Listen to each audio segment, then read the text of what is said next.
Kirstie, welcome. Thank you for having me. Where are you going tomorrow? Tomorrow? Is it tomorrow you're going? No, do you know what? I'm being really dramatic. I'm not leaving for 10 days. Okay, all right. I thought it was Yeah. tomorrow you're going, and then I was like, right, fair play to making it down here. What's the plan with Bali? So, sorry, for context for anyone that doesn't know, we met in Bali at Wanderlust. Yeah. And then I started following you, and I've been following you ever since. And I really like your page, and then I was listening to your podcast, and I was like, this girl's the perfect girl to get on for this, because I think you have a really important message. Probably a difficult one to speak, especially to basically strangers like me and Woody. but we'll be as we'll take our time with them. We'll go through whatever we need to go through. But yeah, so you're obviously going back to Bali in 10 days. Yeah, going back to Bali, probably on to Australia. I thought I was done with Bali. I was supposed to do 3 months last year, then ended up doing 6, and I just miss it.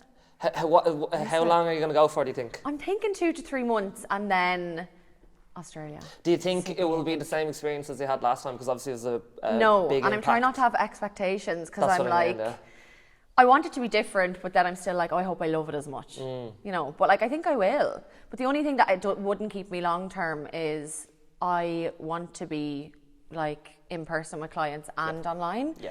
I'm not a laptop person. Like, I don't want to be fully online. I'd struggle. I struggled in Bali with the time difference. Yeah, I know. So like, obviously I would do like client coaching calls on Zoom and stuff like that with my clients, and what is it, 8 hours? Yeah, it's a lot. Like, so like, if I'm doing a call with them, we usually do our calls at like 7 p.m. or something, but obviously it had to be moved to like 12 for some of them, which would be like 10 o'clock. I'm going to find that hard. Like, who wants to be on calls at 10 o'clock at night, you know what I mean? Yeah, it is hard. Yeah. It is hard. And I suppose I didn't have that last time because You were still building I went there to study basically. So I was living in Dubai for 1.5 years, and then I moved to Bali to basically study personal training online. Yeah. Didn't want to come back to Ireland. Someone planted the Bali seed in my head and I was like, fuck it, I'll just go there. Ended up staying, but like then I was like, right, I'll just launch my business. But I had very little clients, so the time difference wasn't really a thing. So I definitely would feel it this time. But I mean, living the dream and every other. Living the dream in every other sense of the word. Right, talk to me then a little bit about your coaching program. It's not Grow Up with Kirstie is the podcast. Yeah, and then Grow with Kirstie is the coaching program. Tell me a little bit about that, how that came about, and the type of people that you work with or want to help. Yeah, well, growing up I was shit at sports. Well, I just had no interest. Yeah. And then I feel like I started to struggle with my mental health, and it kind of was like a bit of an outlet for me. I probably used it badly sometimes. Like, I probably overtrained and like, you know, used it the wrong way sometimes. But then, I definitely found a balance, and I feel like it is such a good thing for your head. Like, I probably 90% of the time train for my head and not aesthetically or whatever. So I was in the beauty industry, and I had so many people coming into me all the time, and they were like telling me their problems, like, and I just was like, I know you're going out looking great and you feel amazing for this day, but like, I just feel like I need to do more. I went back to study, and I kind of am trying to like make my program, still finding my feet, but like very mindset based as well. Yeah. And like a balance and more of a lifestyle change rather than, you know, you're going to look great in 6 weeks, but you're probably going to feel like a bag of shit. Like, you know, that's no good to anyone, because I've been there. Well, that's what I was about to say. So you've been there. So obviously your coaching philosophy is based around the person that you want to help, which would have been you. Yeah, absolutely. And I just feel like you also have to have a life. Like, I do understand there's certain sacrifices you have to make for the goals you want, but like, you need to have a life. Yeah. You need to have a life and enjoy the process rather than hating every step of the way. And then, I love the end result, because it's not sustainable then. Yeah. You talked a lot about it in your podcast, which I loved. And if anyone hasn't listened to your podcast, I would say go and listen to that after this, and I'll leave links below on the channel. But you talked a lot about your relationship with anxiety. Can you tell me a little bit about that, even when you were younger and that? Yeah, so I feel like it probably came to a head probably about 10 years ago. My granddad would have passed away. But now looking back, I definitely suffered growing up. Like, I remember times like I'd constantly feel sick and I couldn't eat, and I would get it very physically. I suppose it's very different for each person, but I would feel it physically. So like I could actually vomit. Like, it used to be so severe that I would vomit. Yeah. And then I suppose it came to a head. It was probably the first loss in my life. Like, and he would have been my father figure, and yeah, it kind of like started around that. Couldn't go to work then. Wasn't sleeping, losing a lot of weight because then I can't eat because I feel sick, and it was kind of a knock-on effect. But definitely spiraling in my mind. But it was definitely a lot of physical like symptoms. Yeah, where a lot of people will think about anxiety obviously as just a lot of thinking up in your head, but this is actually having physical changes to your body as well. Yeah, absolutely. And I feel like it is different for everyone. I think that's why it's hard to sometimes know what it is. Like people are like, oh, I just feel sick. And then I do feel like it's hard to differentiate between nerves and anxiety. Yeah.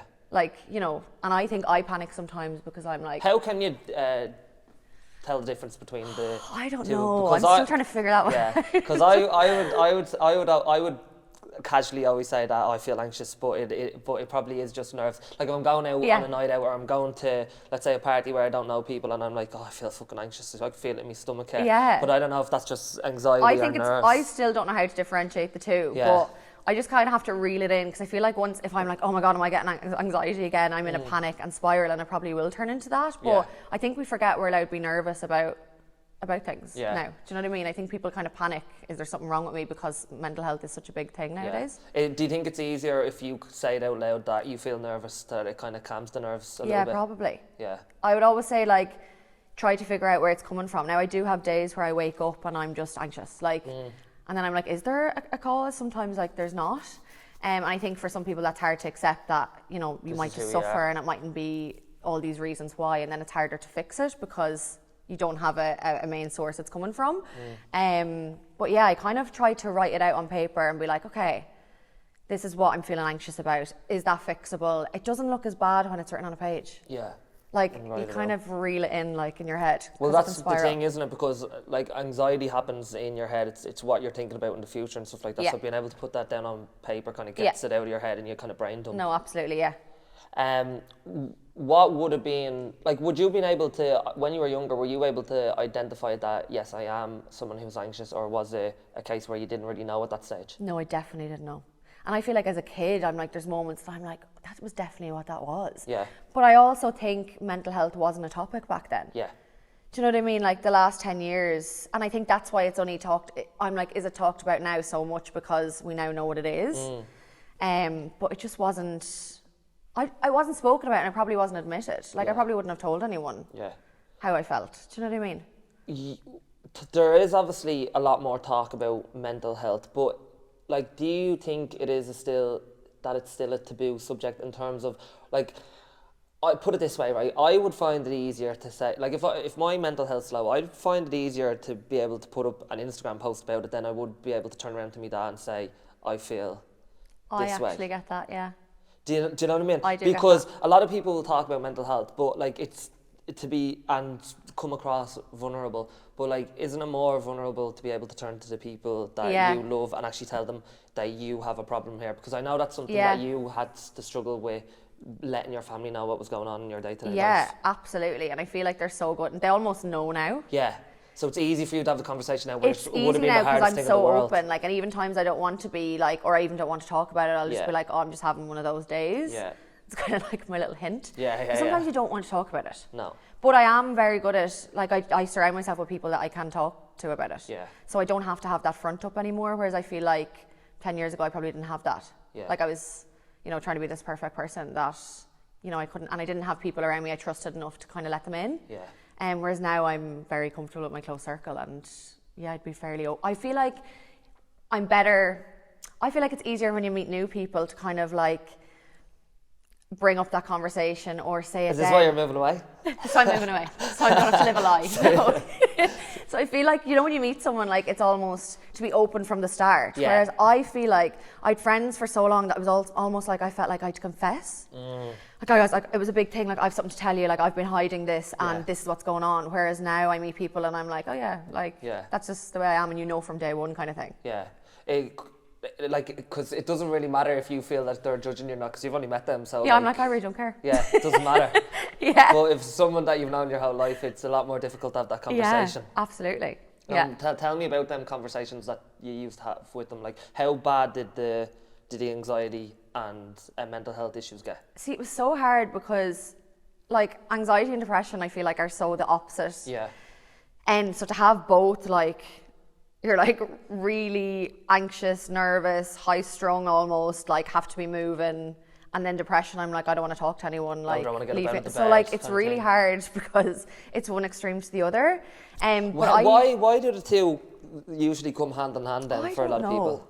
I don't know. I'm like, I don't know. I'm like, do one trigger the other? I don't know. And in terms of how bad it got for you? So I think it definitely escalated, and I feel like it was hard for people around me to accept it because I had hidden it for so long. Yeah. And then all of a sudden I was like, I need to go into hospital. So it kind of went from really bad anxiety, panic attacks, couldn't go to work, then to a point that I really couldn't go to work. I was on probation and I had to leave my job because it was kind of that or get fired. Yeah. But it resulted in me launching my own business. Like, so I was a makeup artist at the time. Yeah. So kind of gave me the push to do that, which was a good thing and a bad thing because on the days I was down, I didn't have to get out of bed probably till Fridays and Saturdays to do makeup. You could kind of front it and then just go so I could through. pretend for 2 days and then I could be in a ball of depression for 5. Do you know what I mean? So it was hard, but I suppose it gave me the push to do that. And then it was controlled for a long time because I feel like my first point of call was medication because that's what it is in this country. Yeah. So I could mask it for a period of time and I thought everything was better, but then it might take something small to like trigger it. And I felt like I definitely couldn't control my emotions and it would just spiral. Yeah. Like small things that happen in day-to-day life would just be a complete big roller coaster in my head and it would trigger me then into that spiral because I wasn't dealing with the shit. Yeah. So I was almost masking it. And then I suppose then I started like self-harming behind closed doors. And I suppose it all came to a head then. I had a really good GP and he just knew I wasn't safe kind of in myself. Yeah. Would you be meeting him on a regular basis, like to say? Kind of to adjust medication. Okay. So so like it went to, this medication's great. A year later I was like, it's not working anymore. Okay, we'll higher the dose. It was suggested to me to go to counselling. Was it overly pushed? No, because I suppose I wasn't in any way open. And then so I kept going to him and he was just like, we kind of have tried changing medication. I'd get side effects. And we're kind of at a point where we need to monitor it closely and go into hospital. So I was in the private system. I probably got in around a week. Where was the private system? Huh? Where was the private system? Can I say the name? Yeah, I think so, can you? I don't know. Okay. I mean, we can, yeah. Are you allowed? I don't know. Yeah, so I'll just say it was in Dublin maybe. Okay. Everyone will know. Yeah. So it was like a private hospital in Dublin, like specifically for mental health services. And they have like kind of different wards for kind of different mental health. Yeah. I went in there and then it takes them a long period of time to kind of like assess you. But I immediately was in the wrong ward, like, so they had no room for me. Yeah. So they put me in the addiction centre. Okay. Which not only for me was like stressful, I was in the wrong place, but I actually was constantly like, it's not fair on them people. Like, they're on these programs and like struggling day to day with certain things that I don't understand and I'm sitting in their faces. I don't think that's fair. Yeah. So I was there for about 2 weeks and then I discharged myself. Do you think that made it better or worse? Like, did you even get anything out of that? Nothing. No. Nothing. Because they just don't have the resources. Yeah. And I'd say it cost like, overall it was like a period of 6 weeks, it cost like 45,000 I think it was. And I honestly got nothing. Like nothing. So when I came out, when I went in, they assess you. They kind of didn't really know was there borderline personality disorder. Like they didn't know. So, but they don't have people there so it was like a waiting list. It was like 4 to 6 week wait to even be assessed. And I couldn't get onto then a program until I was assessed. And I was like, I'm just wasting my time. Like, what am I doing here? I'm in the wrong ward. Like, I don't know. My routine was get up, eat. I'd pretend to kind of be reading a book when they came in and checked on me, but I'd just be sleeping and just same thing day in, day out. So I discharged myself and then I suppose I kind of turned to drugs and alcohol. Yeah. That's the thing to kind of sedate the pain kind of thing. Yeah. Why not go on a bender? I'm cured now after my 2 weeks in and ended up back in there. Yeah. So, yeah, so I ended up back in there, and then I was actually sent to the eating disorder unit because they had no room for me again. So then I was in a position where, you know, like them girls were struggling with eating every day, like every meal time, and I was sitting in their face. Eating food. Eating food. Yeah, that's not great, is it? It's a disgrace. So then I was like, well, I'm not eating. So I was almost on hunger strike because I was like, that's not fair. Yeah, that's Like, you can't be doing that. It's not fair. It's not fair for anyone. And I just was like, this isn't right. Yeah. So it caused a lot of anxiety. Yeah, well, that's what I was about to say. Yeah. It probably didn't help. Yeah, so probably then didn't had some. I ended up on like 8 tablets a day. So Yeah. my morning would be like my antidepressant. Then I'd have like a sedative like twice a day. I'd have something to sleep. And then I had a side effect from the antidepressant, so I needed something else for anxiety. Like, it was just... It's just tablets all day. But I remember being like, I'm off my tits. Like, Yeah. And I was like, and you know when you're still aware enough to be like, well, I was going to this ask isn't right. you. I was going to ask you, like, are you even like, do you even have awareness of what's See, going on? I was, in the day? because I was still, and that's why I kept being like, but them poor people are not. You've drugged them so much that they don't have to fight to get out. And I was like, if I don't fight now to get out of this, am I going to be not able to function anymore? And I remember stopping my family from visiting. At the time, they were so offended, and They're I was so just like, offended about you saying you can't come in. yeah, but I honestly was like, if they see me like this, you don't like want I them was to see you like struggling that. to keep my eyes open at times. Yeah. And I just had to find strength somewhere, I suppose, to get myself out of it. How long was this period of time from you, like, first kind of realising that there was something wrong in terms of you were quite anxious and had elements of depression and stuff like that, to, like, you being on the road to kind of recovery? Like, what was the time of you trying to figure this out and solve it? So long. I would say like 5-6 years. Yeah, so, like, it's not something that people are going to fix overnight. No. And at that time, like, there was no alternative therapies promoted, or like, you know, people didn't know about any of that stuff. No. And I... Still taboo. It's still absolute taboo, yeah. And I'm actually like, do you know what? It might be in your head, but if it makes you feel better, go and fucking do it. Yeah, 100%. Like, I don't care if it doesn't Well, technically if work. Like, if you feel like it's worth it, do it. If it works, it works, regardless of what anyone else says. Yeah, I'm like, I don't care if it makes you feel better. Yeah. So I accidentally kind of stumbled across someone that was doing Reiki. Yeah. So explain what that is for people that don't understand. So it's like an energy healing. I'm qualified in it, and I still cannot explain what it is. I'm not really a good promotion for this. So basically it's like an energy healing. It realigns like your energy system. It gets rid of kind of any bad energy kind of stuck in certain places that might represent like different things. So for example, like your throat chakra could be like your communication or whatever. So like it's different for throughout your body. Yeah.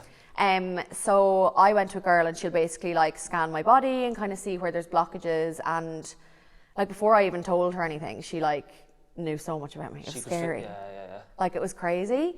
And I went and just was like, I can't take these tablets anymore. Like, I feel like I need to stop. Were you still on tablets at this point? Yeah. So I got to a point where I was kind of like in the hospital during the week and then out on weekdays. Okay.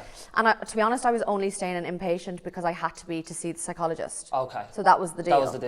That was the deal. And then when that eventually happened, I didn't get any. She kind of said, "Oh, I don't really know what's wrong with you." So I was like, "I'm going to have to do something." Kirstie. I was like, "You're fucked." I was like, "This is it. It's over."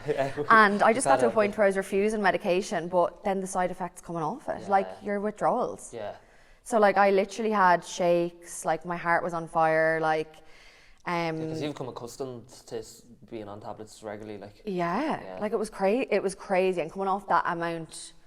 And you can't go cold turkey. Isn't it a case where you have to like slowly lower the dosage? I wouldn't recommend to anyone to go cold turkey. Yeah. Because I even like if I missed my tablets for a few days, you'd feel like kind of like a brain buzz. Like if you turned your head too quickly, you'd feel like this buzz. Yeah.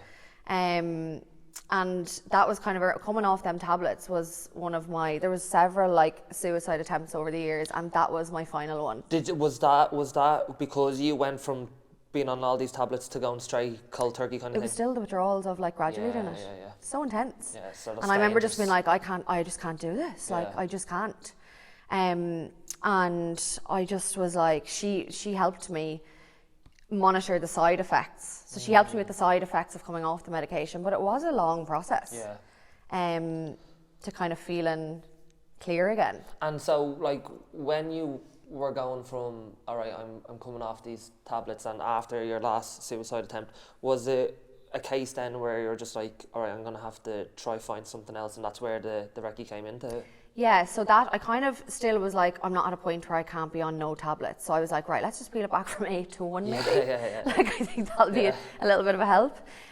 So I just had my antidepressant then, and I was like, look, at least that'll kind of give me the strength, because I have a mixed opinion on medication. I was going to ask about that. Yeah, so I feel like this is completely my opinion, but do you know what? I feel like if you're taking a lot of medication, you're just ignoring the problem. It is going to come to a head at some point. It's like it's the cure, the short-term cure, but not the prevention. Absolutely. And I feel like I then got to a point where I was like, right, I want to solve the problems, but I feel like I'm not strong enough to do it on my own. My emotions were so high and all over the place. And I was like, at least that'll make me slightly stronger to be able to deal with the shit. Yeah. So it was like a little crutch. Yeah. And it really did help. But when I kind of felt like I was at a place where I was safe and I'd kind of sorted through the majority of the stuff and felt like a little bit stronger, I was like, I'm done with this. So I'm not on anything now the last few years. And when I came off everything, I was like, I think I've been foggy for years. Yeah. It's You're crazy. only kind of waking up now. Honestly, it's crazy. Because I was getting to a point where I was like, you know, abusing medication and living on Xanax and using them as way more than a crutch. And now I'm like, no, I feel like I have addictive personality, so I'd like to just use that on a flight maybe. Traveling. When I'm terrified, but traveling in the not gym. like a daily, like I'll just pop 2 Xanax for lols. Like. I remember seeing you were doing like retreats and stuff like that. Do you implement a lot of that kind of recce stuff in that, or tell me a little bit about that? So what we did with that, I met such great people in Bali that kind of are all very open to alternative therapies and all brought so much information to my life about it. So I wanted to run kind of a wellness day. I'd love eventually to be running retreats, but I was like, look, let's see how this goes. I don't know if Ireland's fully ready for that kind of thing. But do you notice the difference between coming home from obviously experience all that to then being back in Ireland? Yeah, absolutely. I feel like when I speak to people, because I'm so open now, they're like, are you okay? Maybe you should go back to Bali. Kirstie's found herself. She's lost the plot. But yeah, so I kind of wanted to like introduce people to it, introduce my clients to it. So I kind of got a few of the girls together. So one of them does yoga, another one of my friends does breath work, and one of the girls talked about like manifestation and kind of the science behind it. And then I did a workout, and we did like lunch, and honestly, it was such an amazing day. Like people's feedback and how they got on, because they kind of didn't fully know what they were going to. Now, it was the hardest thing ever to sell. And like, did I make money off it? Absolutely not. No, but was it worth that's not what it's about. I would do it 10 times over. Like, it was so worth it, and it just wasn't about that. Especially where you're coming from someone who suffered with such anxiety, to throw on something like that is oh my god, huge. I didn't sleep for weeks. I was like, it's happening again. I'm spiraling. Where's the Xanax? No, honestly, I nearly cancelled it like 4 times. Really? I rang the girls, I was like, I think it's off, and they were like, why? And I was like, I'm an imposter. I was like, I'm a fraud. Like, maybe I'm struggling a bit, because I do find it hard, like coming home, not to fall into like old patterns. Your environment dictates a lot of that, doesn't it? Toxic people, toxic behaviours, the alcohol culture in Ireland, like. So I was like, I'm a fraud. I cannot tell these people to do these great things. I'm a bag of shit. So I kind of just got up and said, I nearly cancelled this. I feel like an imposter, but I feel like I needed this day, and I did. Like when it was over, I was like, that was amazing. That's funny, isn't it? It's like we talked about there earlier. It's like if you're nervous, say you're nervous, and you'll feel less nervous. It's like, I feel like an imposter, and then just get on with it anyway. Yeah, absolutely. It was so worth it. But I just feel like introducing even to one person that day, if it makes a difference to their life, or they're willing to try something new, like, it was a success. So you spoke about kind of dealing with all the things that you needed to deal with in order to get to a position now where you're kind of off the tablets and stuff like that. Like, what were the kind of things that you needed to deal with? So I feel like growing up, my mum and dad were separated. I would still have a very turbulent relationship with my dad, and that definitely impacted my mental health, I think. I don't think always there has to be something in particular, but I definitely think I never dealt with that, and that was probably going back to when I was 10. And I kind of spent the majority of my school life being angry and been kind of hating other people and focusing on that rather than like loving myself and like focusing on why I'm so angry. I was angry at the world, like, so I feel like it definitely triggered from that. And then I suppose when I lost my father figure, it all just came to a head. But yeah, it was a long growth. So did it take you a long time to kind of identify that? Oh yeah, absolutely. Yeah. Yeah, no, it definitely did. Sorry, that was such a shit answer. No, it wasn't. No, it wasn't. I was like, what am I talking about? Here's a question for you. All right, so obviously self-worth probably comes into this a lot in terms of anxiety and depression and stuff like that. So, and I know you've talked about this a lot on your podcast as well. So, what does having self-worth mean to you? Like, I feel like it's so important. Do you feel like you finally have that? No, I would have said yeah, probably when you're in the Bali bubble and you think everyone's amazing and you have like all these positive people around you and that will build you up. I've definitely struggled with it a lot more coming home. Yeah. But I feel like I kind of identify that now and act on it rather than hate myself and just continue the pattern, I suppose. And I suppose I kind of needed that challenge. You can't live in the bubble of not your hometown. Like, I feel like your hometown is where, you know, that's where I grew up and where I'd have triggers, you know, to trigger reminders of things or people or whatever it is. And I feel like I've definitely struggled with it a bit since coming home, but I can definitely control it now and it's in a lot better place. But I feel like, are you ever done the work? No, I don't know. No, probably not. Tell me a little bit about your relationship and experience with exercise and the gym and everything like that. Yeah. So obviously that's a big part of your program as well. Yeah, absolutely. So it just really, it was like an outlet for me. I suppose when I wasn't ready to talk. Were you still training during this difficult period of your life? Really on and off. Okay. I was never consistent. Yeah. So at the start I was training like a lot. I kind of found exercise, as an outlet. It was kind of a healthy relationship with it for a while. On and off, would be in and out of gyms or whatever, and that was fine. And then I suppose when things got really, really bad, I wasn't eating, and then I was trying to train on top of that. Yes, so I'd be nearly overtraining. I'd be nearly like fainting. Like, and I remember someone saying to me, like, I was hiding how big my clothes were. Like, I was trying to wear baggy stuff to hide everything hanging off me. I didn't know what to do. Yeah. Because I knew people were noticing, but I honestly was that anxious, like I couldn't eat. But then I was like, no, but I'm going to the gym for my head. But you can't do it. Like, you think you're being healthy when you're not. There's no health. No, I was falling apart. Yeah. So yeah, I kind of had to stop. Yeah. For a while, but I definitely have a really good relationship with it now. Like, if I'm down or whatever, I will go to the gym, but it's not a distraction now. Yeah. It's part of like my. Well, that's a funny thing because like it's like people assume if someone goes to the gym, they're going to better themselves, so it's a healthy and it's a good thing, but it's not a good thing. It can be absolutely abused. Yeah. Like everything. Yeah. Like everything. So the last one or a few more questions that I wanted to ask you actually. If you had the chance to talk to Kirstie from 6 to 10 years ago, what would you tell her? I don't think I'd give her the heads up on everything because I feel like I had to go through all that shit. Would you change anything? No. And I know everyone says that and you're like, yeah, you would. You went through horrible times. I went through literally the depths of depression. But I'm so different in like a good way. Like, when I look back at the person I was like before all of it, I don't really like her. Yeah. Like, I've had to learn to accept it and like, you know, you were struggling and you lashed out at people and you mightn't have treated people or yourself very nice. But I definitely don't think I would have been where I am now if I didn't do it, and I probably wouldn't be doing what I'm doing. No, I definitely wouldn't have been coaching or definitely wouldn't have been like trying to bring in the wellness side or anything because I wouldn't have experienced anything myself, and I think it's so much easier. I don't want to be someone that's preaching something because it's the right thing to do. Yeah. And I think that's why I'm relatable to my clients because I'm like, oh no, I've had them days, or you know, I can relate. It means something to you because you've experienced it. Yeah, absolutely.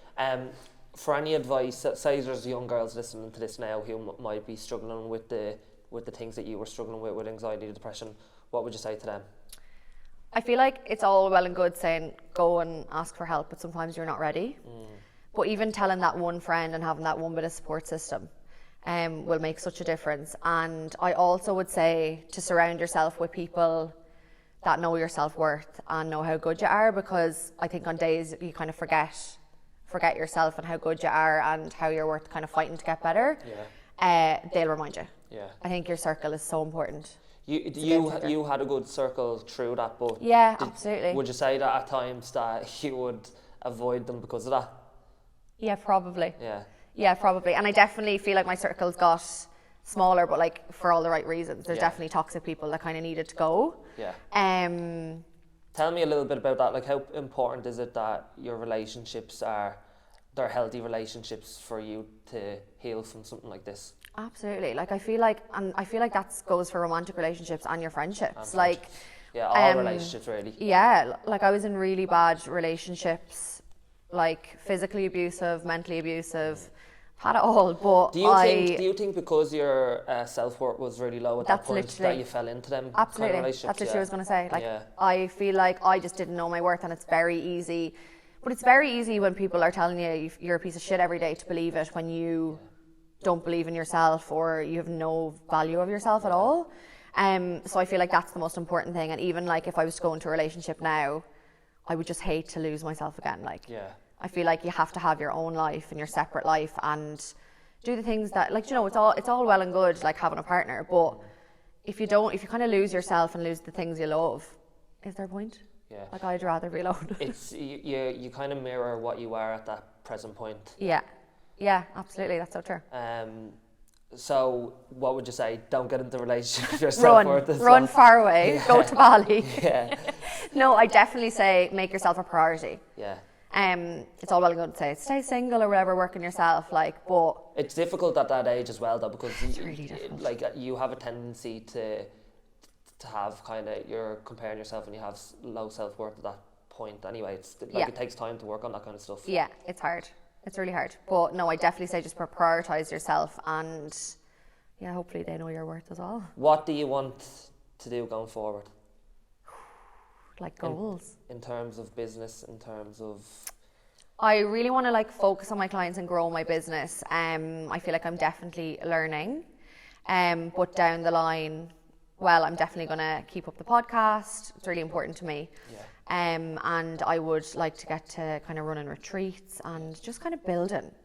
Like I am happy where it's at now, but I want to improve the services for the clients I have rather than have this whole big business and it's not at a really high standard. So I feel like that's my focus at the moment. If, do you ever get concerned or worried about falling back into that trap of, you know, where you were a couple of years ago? Yeah, of course. And I think that's hard as well because like when you have a bad day, I'm like, oh my God, is it happening again? But like, I'm like, please no, it's happening. But I'm like, you're allowed to have a bad day. And I feel like the more you run from the bad days, the more they'll chase you. Let yourself, like if you had a stomach bug, would you lie in bed all day and like rest? Yeah. So why are we not allowed to you can't lie in bed all day? Okay, right. Completely different if you're lying in bed for a week. I am now like, you can have your day, you can watch your Netflix for the day, you can turn off your phone, you can feel sorry for yourself for one day, but that next day, like that's not happening anymore. It's done. Do you have like strategies or just daily habits or stuff like that that you implement to make sure that you're kind of staying on top of your mental health as much as possible? Kind of, yeah. I feel like they've definitely, because I've got so busy since I'm home, they've definitely got slightly neglected, but I feel like a morning routine is key. And that can be different to everyone else, but I feel like getting up, even when you don't want to get dressed and you want to sit and work in your pajamas, I do think it's a healthy habit to get up, showered and get dressed. It doesn't mean you have to have full glam and like ready to hit the stage, but I do think... Because it's probably one of the most difficult things that you can do when you feel like that. It's so hard. You don't care if you smell for 3 days, but I honestly think it's a big difference. Trying to get outside, even if it's a 10-minute walk. And I also say to people, like, I would use the gym, and like there's days I don't want to go, and people ask me that, how do you stay motivated? And I'm like, I'm just disciplined enough, I'm not motivated. But I'm always like, right, I'm going to go in, I'm just going to do 2 exercises, that's it. And by the time you do the 2, you're like, sure, I'm here now, I'll do the whole workout, and I'll come out like the hardest thing is actually getting up to do the thing, but once you're in there, it's... Getting there. But I definitely feel like, my morning routine, my morning coffee, trying to stay off my phone for the first like half an hour even. That's a hard one. It's so hard, like so hard. And I like podcasts, kind of like not distractions, but kind of like educational podcasts, what works for other people, try new things. Do you think that's something that's benefited you over time, is also kind of like things like podcasts and alternative kind of education to help you be more aware of the issues that you were dealing with? Definitely. I think it's so interesting. Like, I'm obsessed with the Diary of a CEO and who he has on and all the information. I just think it's so good that we have that out there now. Yeah. Like, I really do think we have so much in front of us that we need to just take advantage of. Yeah. And that's why I liked your podcast, because it opened my eyes to a lot of things that I wasn't really thinking of as well. That's why I obviously have you here today. And one more thing that I wanted to touch on with you. So obviously in this country as well, like if I was to ring up my boss, obviously I work for myself, so I'm ringing myself. But if I say I did have a boss, right, and I rang them up and I was like, oh, I don't feel well today, I feel sick, I have a head cold or something like that, they'd be like, yeah, that's fine, or you get your paid sick day. But do you think there's still a problem with people, you know, they're empathetic towards physical health in terms of like colds and stuff like that, but not towards mental health? Say, oh, my mental health's at me today, do you know I need what? to have a day off. Yeah, no. Okay. Yeah, I absolutely think there's way more judgment. Yeah. But then I'm like, are we so closed off to telling our boss and being open about it that we don't give them the opportunity to be the support system? Yeah. I don't know. That makes sense. I don't know, because I'm like, I feel like I would have said, yeah, I really struggled with that, I didn't have the support. But then I'm like, you were living a lie. You weren't telling anyone. No one knew. Yeah, No one knew. So you're not giving anyone an opportunity to. That's the thing, because people always say to me like, you know, I thought you were just this perfect person and this and that, and I'm like, no, I was falling apart. Like, one of your podcast episodes was, I think it was I'm a Really Good Liar, wasn't it? I was so good. Yeah. Yeah, So honestly. basically lying to people. Yeah. Just about how And you get were. caught so far in the lie then. Yeah. And I know it is so hard to open up. Yeah. Like, of course it is, but is it worth it? Yeah, fucking 100%. Definitely. If people want to reach out and ask you a little bit more about your coaching services and what you provide, where can they go to find you? So Instagram's probably the best one. So it's Grow with Kirstie is my handle, and yeah, my DMs and my emails attached to that as well. And if they're not ready to reach out but they want to get some support in terms of even listening to your podcast, where can they find that and what's it called? That's on Spotify, and it's Grow Up with Kirstie. It's also on Apple Music, I think, as well, but Spotify'd be the main one it's on. Okay, right, I'll leave it all in the show notes. But Kirstie, thanks for coming today. Thank you for having me. All right.